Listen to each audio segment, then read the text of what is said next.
Already Mufasa the lion king యొక్క trailer break downs అప్పుడు కొంతవరకు ప్లాట్ గురించి డిస్కస్ చేశాను. ఆ తర్వాత చాలా మంది మన ఫాలోవర్స్ లో అడిగారు, ఈ ముఫాసా యొక్క ఓల్డ్ యానిమేటెడ్ ఫిల్మ్ ఏమైనా ఉందా, లైక్ టీవీ షో లాంటిది. ఎగ్జాంపుల్ లయన్ కింగ్ చాలా మంది లైవ్ యాక్షన్ రీమేక్ కాకుండా ఒరిజినల్ యానిమేటెడ్ ఫిల్మే చూసి ఉంటారు. హకునా మటాటా అనే సాంగ్ వరల్డ్ వైడ్ గా చాలా పాపులర్. 90s లో వచ్చిన ఆ lion king animated film almost 1 billion దాకా కలెక్ట్ చేసింది. ఆ లయన్ కింగ్ పేరుకున్న పాపులారిటీ బట్టి లైవ్ యాక్షన్ రీమేక్ కి కూడా one of the highest grosser of all time list లోకి వెళ్ళింది. బట్ ఇప్పుడు వస్తున్న ముఫాసా పేరు కూడా పాపులర్ కాకపోతే ఈ ముఫాసా ద లయన్ కింగ్ అనే పేరుతోటి ఓల్డ్ ఫిల్మ్ ఏమైనా ఉందా, లయన్ కింగ్ రీమేక్ చేస్తున్నట్టు దీన్ని కూడా ఏ ఫిల్మ్ ని ఏ టీవీ షోని బేస్ చేసి రీమేక్ చేస్తున్నారు, అసలు ఒరిజినల్ ముఫాసా యొక్క ఆరిజిన్ స్టోరీ ఏ విధంగా ఉంటుంది తెలుసుకోవాలని చాలా మంది అడుగుతున్నారు. నిజానికి ఈ అప్కమింగ్ రాబోయే ముఫాసా ద లయన్ కింగ్ యొక్క స్టోరీలోని చాలా చేంజెస్ జరగబోతున్నాయి అనమాట. Of course old animated and books లో కూడా కొంత స్టోరీ ఉంది ముఫాసా గురించి ఆరిజిన్ బేస్డ్.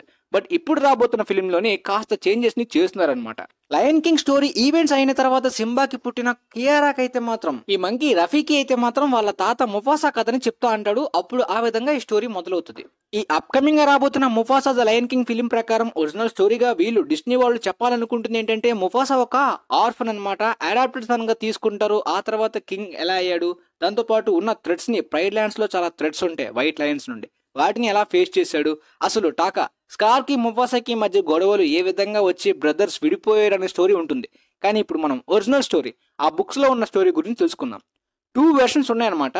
ఈ 2 వెర్షన్స్ ప్రకారం మొదటి version according to the lion God story ప్రకారం అయితే ముఫాసా ఈ థ్రోన్ కి, ప్రైడ్ ల్యాండ్ కి అయితే మాత్రం వారసుడుగానే పుడతాడు. ఈ లయన్ గాడ్ కి తన తమ్ముడు లీడర్ అనమాట. అయితే తను ఒకసారి సోలో పెట్రోల్ అవుట్ ల్యాండ్స్ నుండి అయితే మాత్రం విజయం తోటి ప్రైడ్ రాక్ కి తిరిగి వస్తాడు. సో తను చేసిన ఆ సాహసం గానీ, ఆ అడ్వెంచర్ ఆ అవుట్ ల్యాండ్స్ లో తను అచీవ్ చేసింది మొత్తానికైతే మాత్రం సాధించాను, అలానే ప్రైడ్ రాక్ ని, ప్రైడ్ ల్యాండ్ ని సొంతం చేసుకుందాం అనే ప్లాన్ తో కూడా ఉంటాడు. బట్ ఆ ఇన్సిడెంట్ వల్ల తన తమ్ముడికి క్రియేట్ అయిన స్కార్ అయితే మాత్రం ముఫాసా విక్రిస్తూ మాట్లాడతాడు అనమాట. తను తమ్ముడు చేసిన సహాయాన్ని పట్టించుకోడు. ఆ విధంగా తన బ్రదర్ కి స్కార్ అనే నిక్ నేమ్ ఈ లయన్ గాడ్ స్టోరీ ప్రకారం వచ్చినట్టు.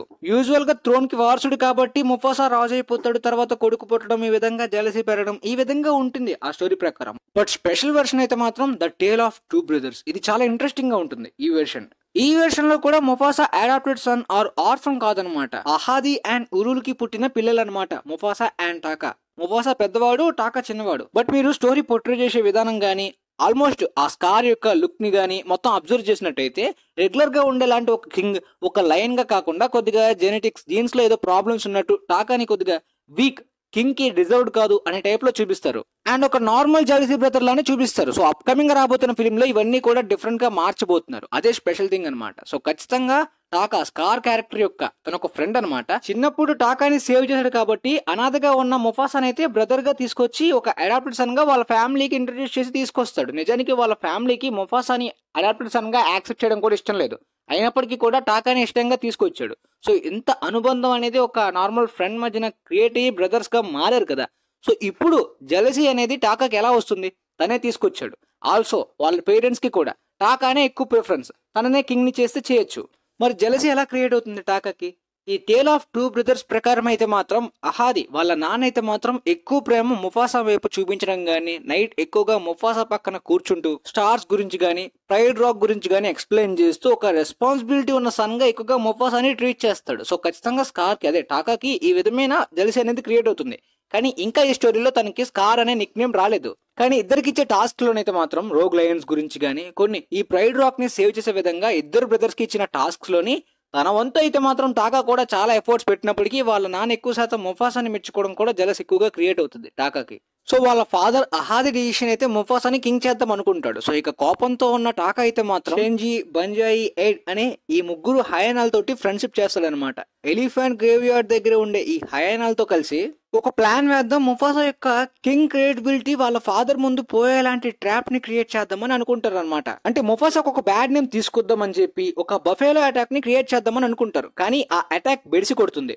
ఒక రేజింగ్ బఫేలో తిరిగి వచ్చి టాకానే గుద్దుకుంటుంది. దాంతో టాకాకి ఫేస్ మీద ఒక స్కార్ క్రియేట్ అవుతుంది.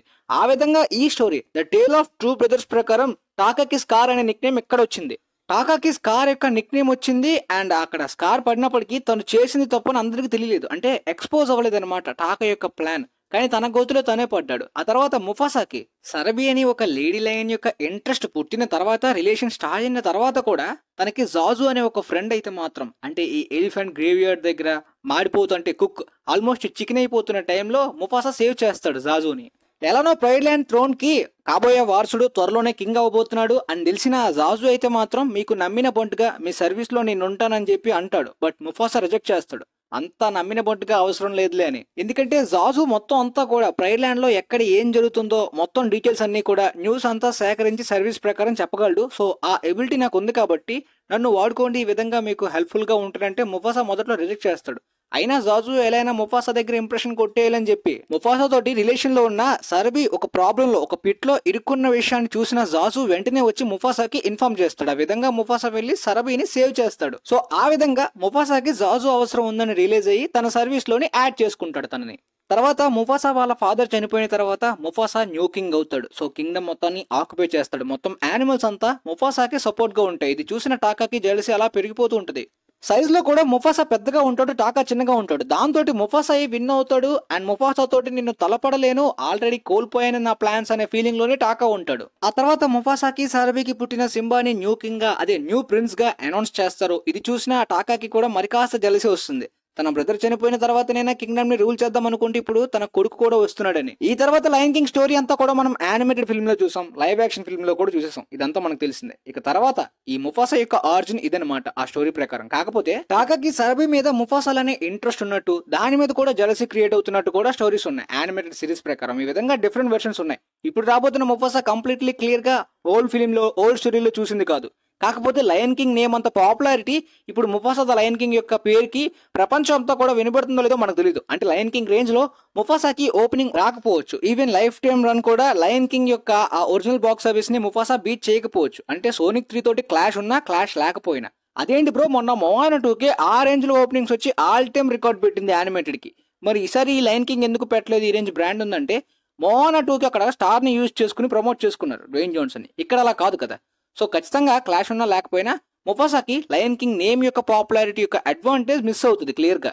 Original lion king animated film almost 978.8 millions ని కలెక్ట్ చేసింది. ఆ ఫిలిం 1994 లో రిలీజ్ అయింది. ఆ తర్వాత లయన్ కింగ్ సింబాస్ ప్రైడ్ అనే సెకండ్ పార్ట్ ని అయితే హోమ్ వీడియోగా డిజిటల్ గా రిలీజ్ చేశారు. ఆ తర్వాత టిమోన్ అండ్ పుంబా మీద కూడా ఫిలిమ్స్ వచ్చాయి. లైక్ లయన్ కింగ్ కి ప్యారల్ గా జరుగుతున్న స్టోరీ అని చెప్పి తీశారనమాట. వాళ్ళకి సెపరేట్ స్పిన్ ఆఫ్స్ అని చెప్పుకోవచ్చు అవి. దాని తర్వాత లయన్ గాడ్ అనే యానిమేటెడ్ సిరీస్ కూడా వచ్చింది. ఆ తర్వాత lion king live action remake film అయితే మాత్రం 2019 లోని 1.657 బిలియన్ కలెక్షన్స్ ని కలెక్ట్ చేసింది. One of the highest grossers of all time అన్నమాట. మరి ఈ ముఫాసా క్లియర్ గా ఆ నెంబర్స్ ని బీట్ చేస్తుంది అనే రేంజ్ కనిపించినప్పటికీ లయన్ కింగ్ రేంజ్ పాపులారిటీ ప్రపంచవ్యాప్తంగా ముఫాసాకి కనిపించట్లేదు ఎప్పుడైతే ప్రమోషనల్ మెటీరియల్స్ రిలీజ్ చేస్తున్నారో. సో క్లియర్ గా ఆ రేంజ్ ఓపెనింగ్స్ ఉండకపోవచ్చు ఈవెన్ బుకింగ్స్ యొక్క సేల్స్ ప్రకారం. బట్ చూద్దాం ఫైనల్ రన్ లో ఈ ఫిల్మ్ కి ఎంతవరకు పొటెన్షియల్ ఉంది. టాక్, వర్డ్ ఆఫ్ మౌత్ అంతా బాగుంటే ఫ్యామిలీస్ లాంగ్ రన్ పొటెన్షియల్ గట్టిగా ఉంటుందన్నమాట క్రిస్మస్ కి రిలీజ్ అయ్యే ఫిల్మ్స్ అన్నిటికీ కూడా. చూద్దాం. మొత్తానికి మీకైతే మాత్రం ఈ కంప్లీట్ హిస్టరీ అయితే అర్థమైందని అనుకుంటున్నాను ముఫాసా గురించి, లయన్ కింగ్ గురించి. వీలైతే మీ ఫ్రెండ్స్ లో ఎవరికైనా డౌట్స్ ఉంటే వాళ్ళకి కూడా షేర్ చేయండి, పక్కగా యూజ్ అవ్వచ్చు అనుకుంటున్నాను. And thanks for watching guys.